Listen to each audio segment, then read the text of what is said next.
Welcome to Flourish, where we explore how to nurture, coach, and inspire children for success and let their genius blossom. I'm your host, Diane Planidin, and today's episode is a bit of a continuation from last week when I discussed the secret to success. We all have this superpower within us, and now we know for certain that the secret is as simple, according to neuroscience, as counting to 90. And I also added my own twist with the 90-second theory, and I have noticed great results. So I hope you're trying it out or giving it a go. It does take time and it does take practice, so thank you for trying and jumping off that hamster wheel. I spoke last week of Dr. Jill Bolte Taylor, who has a wealth of information on this topic. And she wanted us to know how important it is to tend the garden of your mind. I love that. You know, mental health issues are on the increase at the moment. So I think it's super important that we all pay attention to that and don't let it get on that hamster wheel. Lucky for all of us, our prefrontal cortex controls our impulses, and we are in control of our own brains. So the power is within you. It takes time to reprogram your old habits, but you can grow new neurons. We can control our hormones, and we have the neuroplasticity to do so. But what if we forget? What if we're getting complacent, comfortable, lazy in fact, and letting our guards down? Especially around those we love. After all, it's usually those closest to us that we share a deeper level of emotions and feelings. It's usually those closest to us that we have less patience for and expect that they will forgive our actions, regardless. It's good to get your emotions out. It's important to let your feelings be heard, but it's not healthy to keep that emotional loop in replay. Stop that record. It's important to stay connected with reality. Sure, learn from your mistakes, or better yet, learn from the mistakes of others. But then also learn to let go. And I'm sorry, it's not easy. Because we're very good at convincing ourselves that our beliefs are true. We sometimes forget that instead, we need to stay solution focused. There's that saying, if you're not part of the solution, you're part of the problem. And that goes for everyone, honestly, personally, professionally, family-wise. And I love Dr. Bolte Taylor's analogy of tending the garden of your mind, as you need to nurture a garden and keep it healthy. You need to feed it, provide sunshine, warmth. You also need to keep it free from weeds. Yes, they can choke the plants, change the growth pattern, sometimes they just wither up and die because of it. Your mind, your intuition, and even your subconscious mind, it's your superpower. And I like to quote different doctors and people who have researched these topics because I want you to know I'm not making this up. This is actual scientific fact that for me as a, non-scientist, but a parent that probably loves her child more than evolution requires, I want to help others. So that's why I refer back to the experts. And one of those experts in psychology, psychiatrist Milton Erickson, believed that we hold a great wisdom in our unconscious minds, which helps us solving practical problems. This belief, well, it makes sense based on the neuroscience of how our brains work, which I discussed last week, how we process feelings over 90 seconds, and it's up to each and every one of us to then let it go. Erickson has a great quote.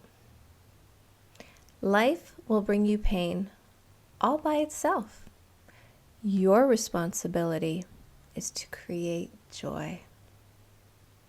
How great is that? So let's create some joy out there. What are you doing? How can you help yourself? What can you do during the new norm of social distancing? Well, one idea is you can talk to yourself. You can talk in a gracious manner to yourself and your family and achieve noticeable results. Achieve a positive outlook and awareness of human nature in the behaviors we present. Back in 1986, a book was published called What to Say When You Talk to Yourself by Shad Helmsteller.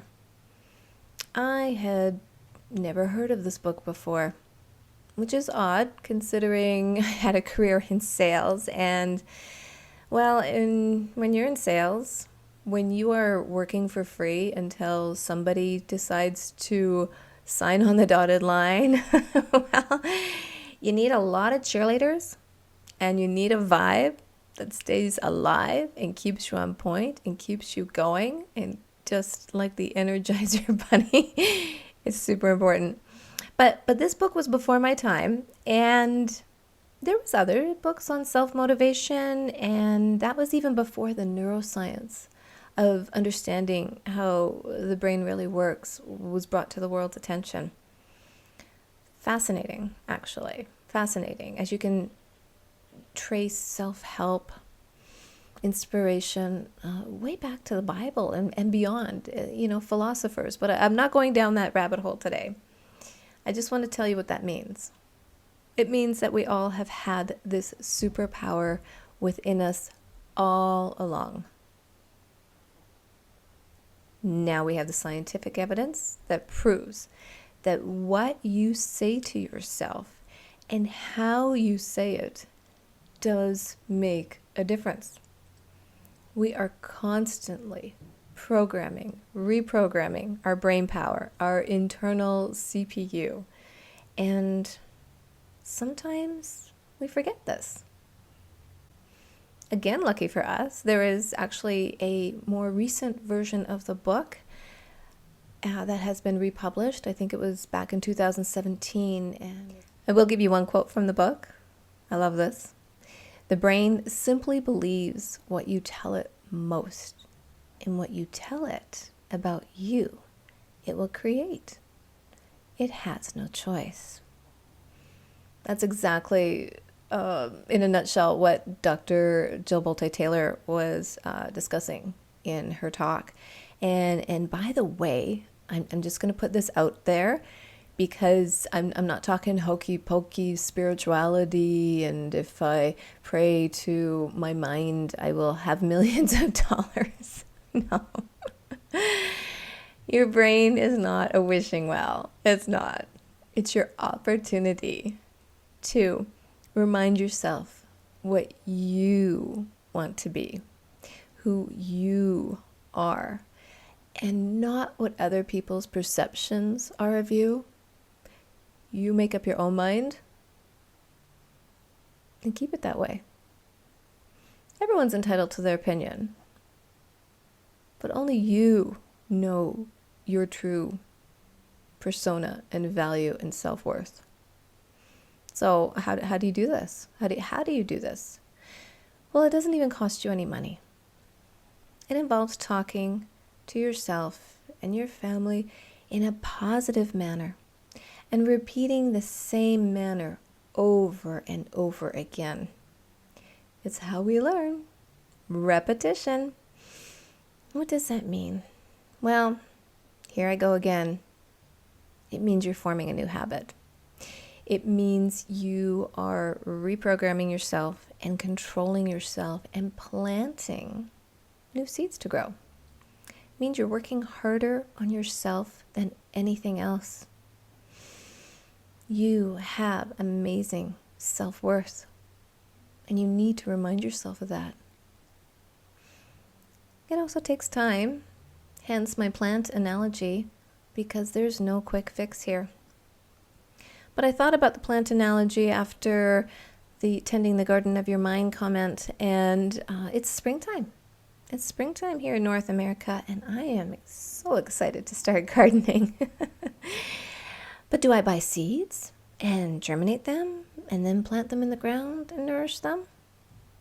Water them, watch over them, ensure the weeds don't choke them, and make sure they have plenty of nourishment and sunshine?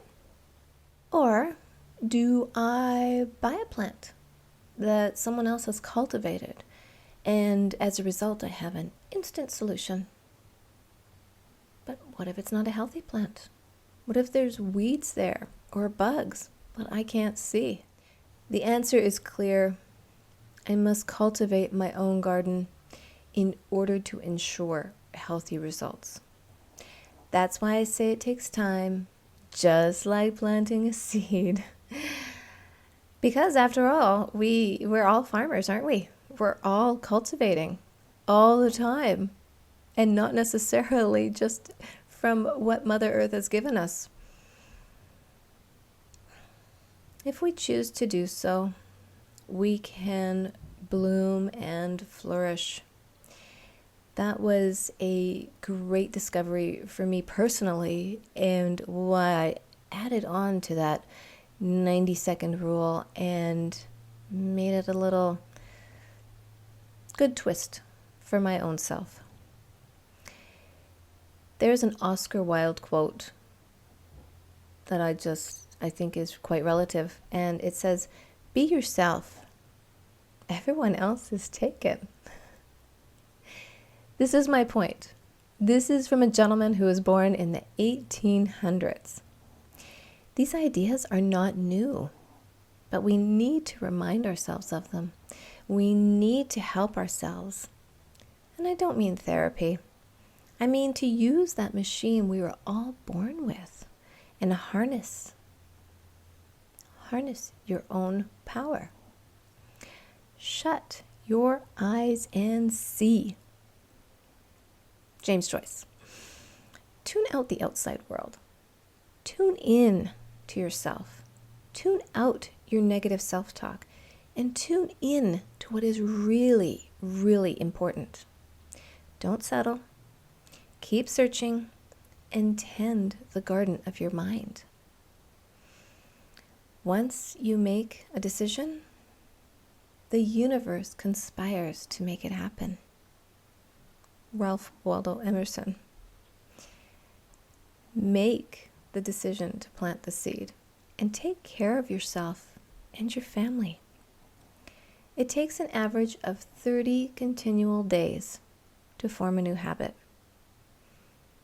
Once you reach that point, well, that's when your garden is in bloom. The work doesn't stop there. When your garden's blooming, it doesn't.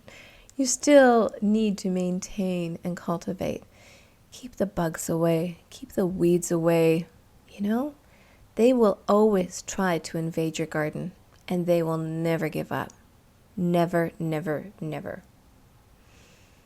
That's why you need to take a strong stance and tend your garden every day, even on the rainy ones. After those 30 days and you have your new habit of positive talk, positive self-talk every day, and you have that blossoming garden of your mind, well, please maintain it. It's super important, because just like a flower, once it blooms, it still needs to be watered. It still needs to be fed. You still have to keep that negative weeds out of there. And those bugs, well, they're resilient. They won't give up, so you don't give up either. You cannot find peace by avoiding life. Virginia Woolf. But you can have a peaceful mind by harnessing the power of your brain, your personal computer. I like to think of it that way. One day soon, hopefully, we will be back to our social routines. And by that time, it is also my hope that people will be a bit kinder and a bit more cognizant of what they say or even what they don't say, especially to themselves. When it comes to human dignity, we cannot make compromises. That's a quote from Angela Merkel. When it comes to yourself and those you care for, at any age, no matter what, don't make compromises. Don't settle for less. Protect your precious self. And please remember, we are all born with a gift. We're all born with purpose. Life's journey is to hone and develop that gift as purpose changes within. And sometimes you just gotta keep swatting those bugs away and tending your garden of your mind. Live well, my friends. Talk to yourself in a positive and gracious manner for the next 30 days. And you will blossom, bloom, shine, grow, thrive. It's possible. I'll see you next week.